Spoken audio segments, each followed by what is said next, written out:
Donc je reprends sur la thématique abordée dans la vidéo précédente que j'ai interrompue parce que voilà, il y a eu un petit moment de flottement.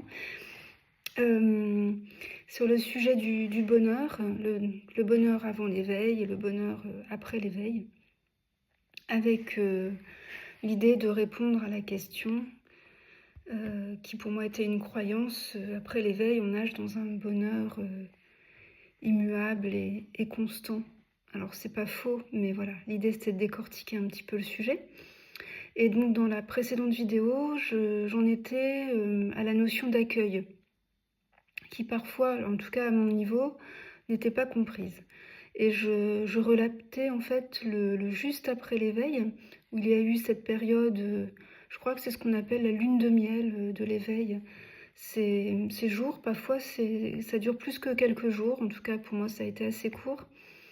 On est un peu comme ça dans un état d'euphorie, je peux utiliser le terme, hein, c'était vraiment une joie euphorique, qui du coup n'est pas la joie, il me semble, hein, à laquelle on fait référence quand on évoque l'essence de la conscience, la joie, la paix, l'amour, etc.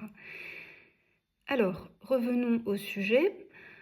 Donc, j'analysais un petit peu ce qui s'était passé dans les jours qui ont suivi l'éveil. Et donc, je voudrais revenir sur le fait qu'il y avait la croyance que, comme je ne suis pas l'histoire qui se raconte, en gros, pourquoi y avait-il ces émotions si intenses, etc., etc. Et donc, deux éléments, il me semble. Le, le, le fait qu'il y avait en fait une dualité, finalement, entre je suis et peut-être, oui, ce que je ne suis pas. Mais du coup, ça faisait deux. Le je suis inclut tout. D'ailleurs, l'histoire émane du je suis. J'ai déjà utilisé ce tout est conscience. La manifestation est conscience et l'histoire, c'est la manifestation. Donc il y a eu, oui, voilà, ce je suis, il inclut l'histoire, il inclut le personnage. Et puis j'utilise beaucoup le terme de refus. C'est ce qui me semble le mieux décrire en fait.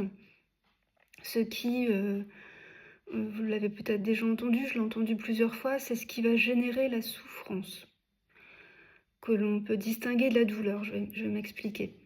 Parce que si je reprends les faits, hein, c'est le but de mon approche, c'est de partir de mon expérience personnelle et de vous donner des exemples. Donc quand cette angoisse s'est manifestée, alors de ce contexte, mais peu importe en fait, hein, là c'était lié à mon fils, cette angoisse se manifeste, c'est une manifestation. Et là où il y a eu souffrance, c'est qu'il y a eu refus. Donc refus de cette émotion. Parce que quoi ? Il y a eu refus, alors après bref. Refus, c'est pas normal d'être angoissé quand on est éveillé. Voilà, c'était un peu l'idée. Je ne suis pas l'histoire, donc pourquoi je ? Et du coup, mais c'est qui ce je ? Alors, est-ce que je me réidentifie à une personne ? Peut-être. Peut-être que, d'une certaine manière, cette angoisse était tellement forte qu'il y avait de nouveau une sorte l'hypnotisation, c'est ça que Voilà, bref. Alors que cette angoisse se manifeste. C'est une manifestation. Comme je dis, l'accueil, la conscience est accueil, la conscience est paix, la conscience... Et en fait, c'est le refus de l'émotion qui a rajouté une souffrance psychologique avec tous ces « mais pourquoi ? Mais comment ça se fait ? Mais... » Et il y a eu, du coup, « mais pourquoi je n'accepte pas cette angoisse ?» Donc là, c'est encore plus subtil, c'est le refus du refus, en quelque sorte. Donc vous voyez, Donc dès lors que ça coince, ça accroche, ça gratte, on va dire, euh, pour moi, enfin voilà, je vous donne ça, vous en ferez ce que vous voulez, mais l'idée c'est, est-ce qu'il n'y aurait pas un petit refus quelque part? Où se cache-t-il celui-là?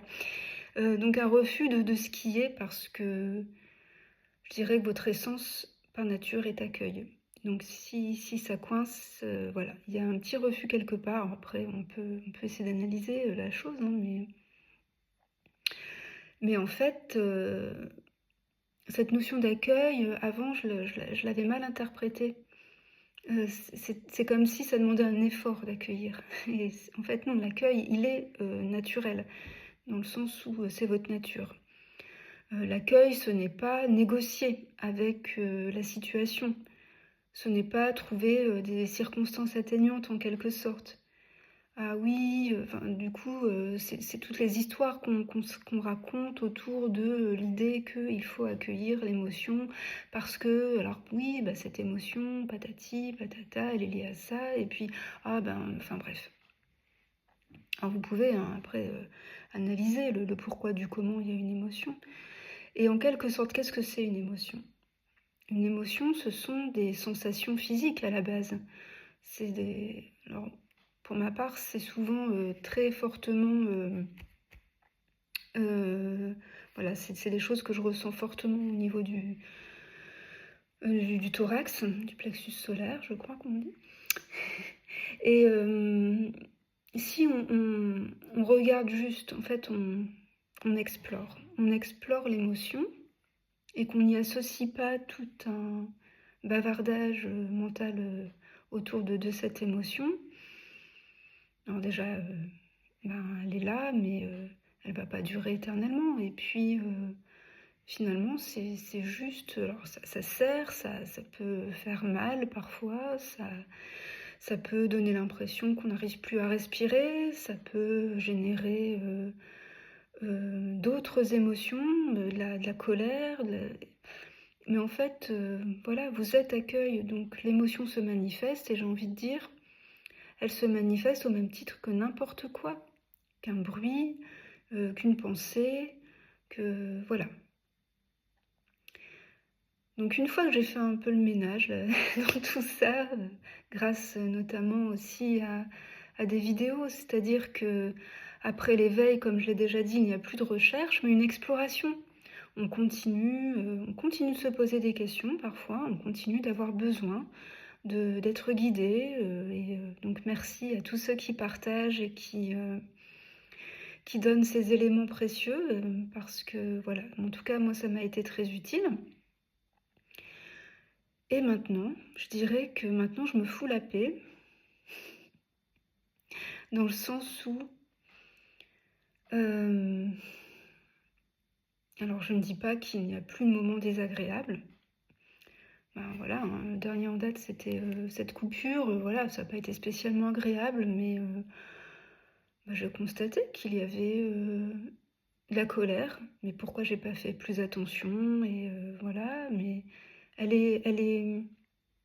Alors ça peut durer quelques secondes, quelques minutes, quelques jours parfois, enfin plus quelques jours, mais maintenant, mais quelques temps où quand on est hypnotisé, on va dire, par l'émotion à laquelle viennent s'ajouter des pensées, etc. Hop, on oublie, enfin, la conscience oublie, et puis hop, on fait ah bah oui tiens, là il y a un petit refus d'émotion là qui se présente, donc on le voit et puis ça passe. Donc qu'est-ce que c'est ce bonheur en fait qu'on vit après l'éveil? Parce que je vous rassure, hein, si vous me demandez aujourd'hui est-ce que tu es heureuse, oui. Parce que le bonheur c'est le bonheur d'être, tout simplement. Et c'est quelque chose qui me semblait inatteignable. Juste être heureuse d'être. Ça veut dire quoi? Ça veut dire goûter la vie. Quand est survenu cet éveil, il y a eu ce... je vais enfin pouvoir vivre, dans le sens Je vais savourer la vie telle qu'elle se déroule. Alors, du coup, les mots viennent moins facilement. C'est pas que j'ai besoin de réfléchir, c'est qu'il faut que mon mental trouve les mots capables de décrire ce qui est une évidence. Hein. C'est pas la difficulté, parce que j'ai vu des commentaires là-dessus, il y a une élaboration mentale. Non, non, ce que je vis est une évidence, mais les mots pour le décrire ne le sont moins. Parce que je n'ai pas l'habitude de partager non plus. Hein. À part ces vidéos sur YouTube, je n'ai pas l'occasion d'échanger, parce que dans mon entourage, ça n'intéresse pas grand monde, l'éveil. Voilà. Bref, petit aparté. Alors, qu'est-ce que c'est ce bonheur qu'on décrit souvent comme étant la paix, la joie, l'amour? Ben, c'est notre nature. Donc, une fois qu'on a reconnu sa nature, on peut en quelque sorte s'y déposer. C'est, vous avez certainement entendu cette expression, c'est le retour à la maison. Et effectivement, je me sens à la maison maintenant partout où je suis. J'aime beaucoup d'ailleurs être dans le métro à Paris. Je vais de temps en temps régulièrement à Paris dans le cadre de ma profession. Et j'aime bien savourer ce moment où alors il y a de l'agitation, il y a du bruit, il y a des comme ça. Mais du coup, il y a plein de choses, il y a des odeurs, il y a des voilà. Et cette expérience qui peut-être pour certains est désagréable, hein, de cette promiscuité aussi, et ben elle est goûtée depuis cet espace de paix, d'accueil, d'amour. Voilà. Donc qui peuvent être je vais dire contactés, c'est pas très joli, hein. N'importe quel moment, puisque cette nature est essentielle et permanente, immuable, éternelle.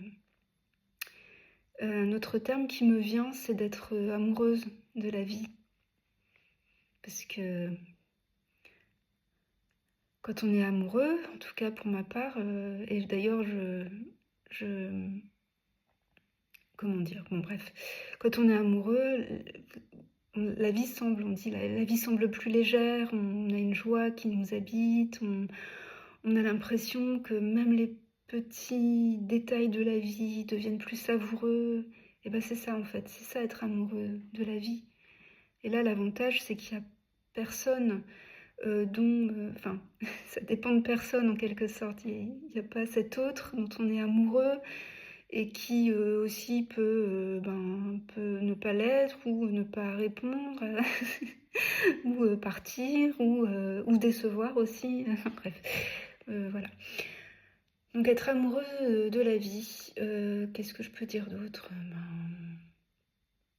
Je sais pas si ça nécessite d'autres explications, dites-moi. Voilà. Donc ça c'est le bonheur après l'éveil. Ça veut pas dire que ce qui se passe est toujours agréable. Je vais pas raconter ma vie, mais il y a des choses très difficiles qui continuent de se passer et qui se passeront. C'est la vie humaine, c'est comme ça. Et voilà, moi je vais me répéter hein, si je continue. Et il y a accueil, si ça coince, si je sens que... Et c'est pas grave, si... bien sûr, parfois, oui, j'entends ça. Parfois, j'entends, oui, mais enfin, d'accord, rien de ce qui se passe n'est réel, et en gros, on s'en fout de tout, et on est insensible, on est un peu comme dans une tour d'ivoire, là, à mépriser presque ceux qui croient au film. Et vous voyez bien que ça... Enfin, en tout cas, moi, je considère que ça fonctionne pas bien, parce qu'il y a un moment où on se fait rattraper par ça. Et c'est pas être insensible, je dirais même c'est être encore plus sensible, dans le sens où, vous voyez, mes angoisses, oui, la compassion que j'ai ressentie pour mon fils était presque démultiplié en fait, en quelque sorte. Mais voilà, et il y a accueil.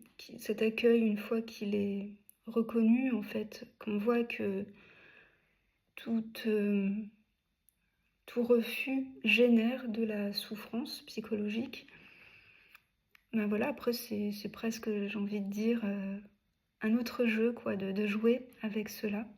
On parle de la danse de la vie, c'est un tango un peu. Et puis c'est tout, et voilà, surtout on se fout la paix, et ça fait du bien. Je vais m'arrêter là.